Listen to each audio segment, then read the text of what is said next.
Powered by Mangaldeep, प्रार्थना की महक प्रार्थना के बाद भी। सेंसोडेंट के टूथ का करंट गॉन तो लाइफ का करंट ऑन। इन सनराइज मसाला, स्वाद बिहार का।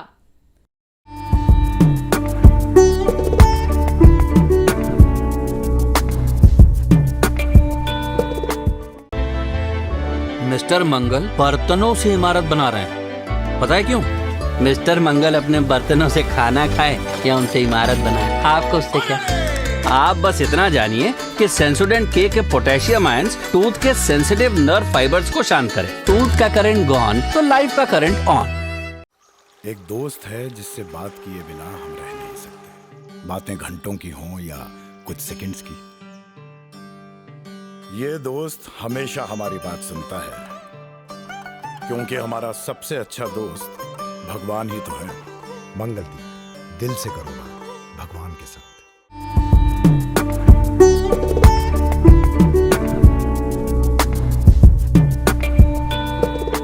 मध्य प्रदेश के बाद अब रुक करते हैं हरियाणा का। हमारे साथी अभिनव हमारे साथ जुड़ रहे हैं, जिन्होंने हरियाणा के चुनाव की कवरेज की है। हरियाणा में कुल सीटें हैं 10। पिछली बार 10 की 10 भारतीय जनता पार्टी ने जीती थी। इस बार बीजेपी वहां 6 से 8 सीटें जीतती नजर आ रही है, यानी 2-3 सीटों का नुकसान है अगर मध्य का मार्जिन निकालें तो।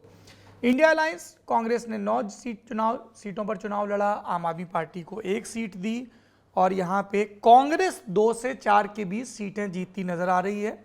मध्य का लें तो +3 का आंकड़ा है। बाकी सब यानी INLD, जेजेपी, इन सब के हिस्से में नीलबटे सन्नाटा है।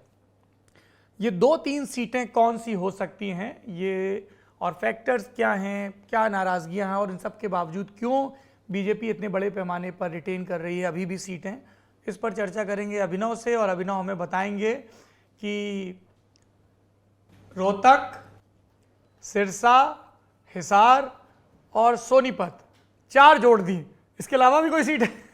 नहीं, हिसार तो आप समझिए, हिसार में तो मुझे बीजेपी का पलड़ा भारी लगता है। अच्छा। क्योंकि हिसार में देखिए कई बार होता है सौरभ कि हम कैमरे पे बात करते हैं तो लोग, हो सकता है आपको ऐसे भी मिले जो बीजेपी के खिलाफ बात कर रहे हैं, या जो विपक्ष का वोटर होता है वो ज़्यादा वोकल होता है, उसके पास रोजगार, महंगाई और तमाम चीज़ों पे बात करने की होती है। लेकिन फिर कास्ट इक्वेशन जब बैठने लग जाता है और फिर उसमें देखिए जैसे राजस्थान, हरियाणा की पॉलिटिक्स में एक पिछले 10 सालों से एक चीज़ हम देख रहे हैं, जाट वर्सेस अदर की पॉलिटिक्स कहीं ना कहीं रिजल्ट में दिखती है और इस बार भी कहीं ना कहीं रह गई है, तभी बीजेपी इतना नंबर ला रही वापस से। कांग्रेस की जो सीटें, जैसे रोहतक, अगर नंबर 1 सीट अगर कोई मानी जा रही कि कांग्रेस जीत सकती है तो वो है सिरसा की। उसकी वजह यह कि वहाँ पे जाटों की संख्या बहुत अच्छी खासी है, उसके अलावा दलित वोटर अच्छी खासी संख्या में है क्योंकि वो रिजर्व सीट है।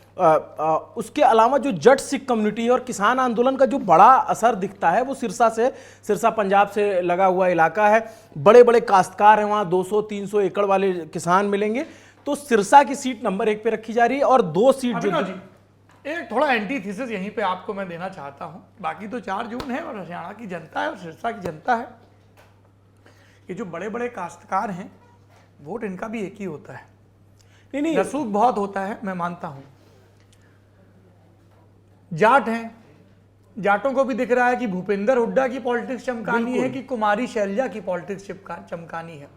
दुश्मनी अशोक तंवर से भी थी हुड्डा साहब की, लेकिन कुमारी शैलजा जी, अशोक तंवर जी, भूपेंद्र हुड्डा जी, तो सबको ये देखना है कि अब विद इन द पार्टी कौन एक चैलेंजर हो सकता है। और अगर सिरसा से कुमारी शैलजा चुनाव जीतती हैं तो कुछ महीनों बाद जब राज्य में विधानसभा के चुनाव होंगे और अगर वहाँ कांग्रेस मजबूत होती है तो भूपेंद्र हुड्डा के लिए राह इतनी आसान नहीं होगी। ये उनको भी समझ में आता है, उनके समर्थकों को भी। इसलिए सिरसा को लेके चौराहे के चाणक्य जो गलत समझा रहे हैं ये कास्ट की, मैं इससे पूरी इत्तेफाकी नहीं रखता। ठीक बात है आपकी। मैंने जब कुमारी शैलजा से इंटरव्यू किया था उनका, और मैंने उनसे पूछा कि क्या ऐसा कुछ SRK नाम की चीज़ है राजस्थान, हरियाणा में, तो वो हंसने लगे। मैंने कहा बता भी दीजिए दर्शकों को SRK। मैं बता रहा हूँ कि मैंने कहा कि भाई हरियाणा से बाहर थे तो हमें लगता था SRK मतलब शाहरुख खान, यहाँ आए तो पता चला S मतलब कुमारी शैलजा, R मतलब रणदीप सुरजेवाला और K मतलब किरण चौधरी, जो उन कांग्रेस की बड़ी नेता है और उनकी लेगेसी है। एक जिले की नेता, थोड़ा हाँ ठीक है, हरियाणा की अपना अपना स्टेक है।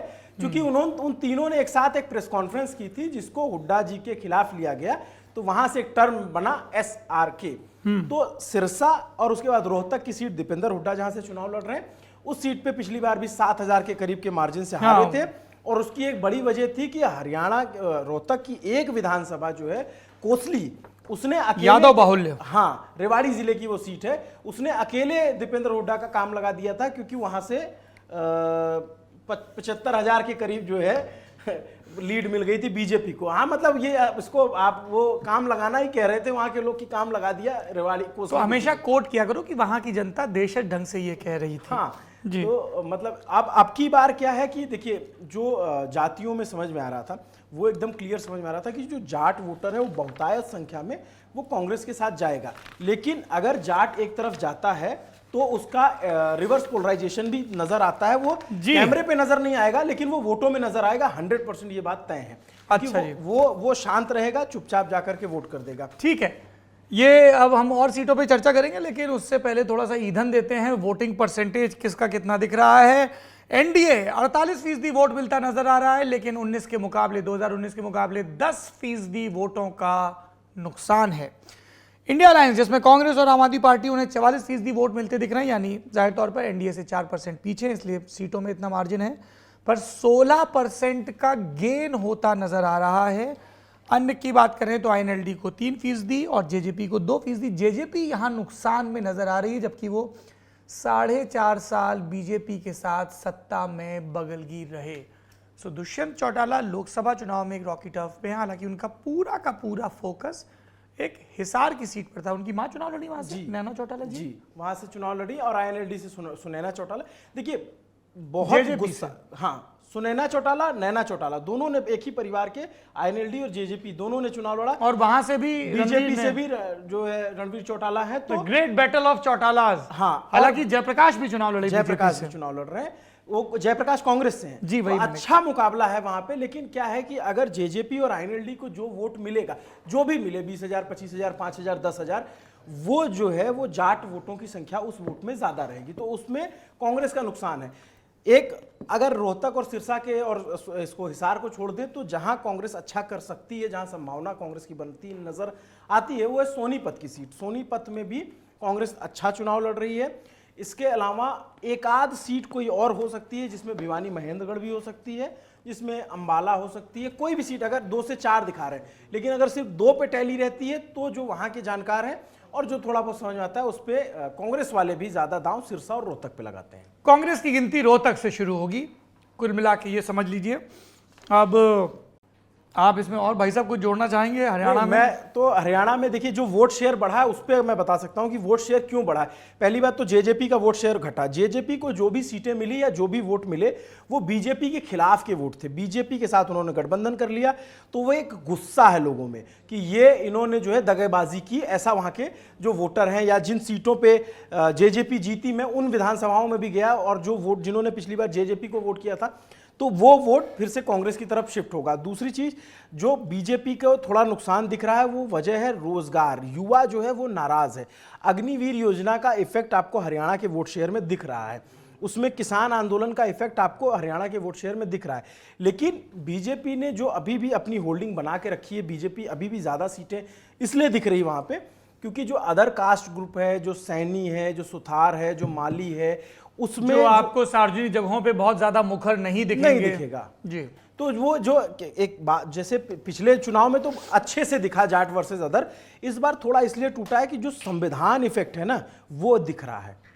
क्योंकि संविधान, जो ये बात चली ना कि संविधान को जो विपक्ष ने जिसको भुनाने की कोशिश की, और बीजेपी के एक आध दो नेताओं ने जो बयान दिए कि संविधान बदल देंगे, चाहे अनंत हेगड़े या वो ना बड़ा वाइडली स्प्रेड हुआ।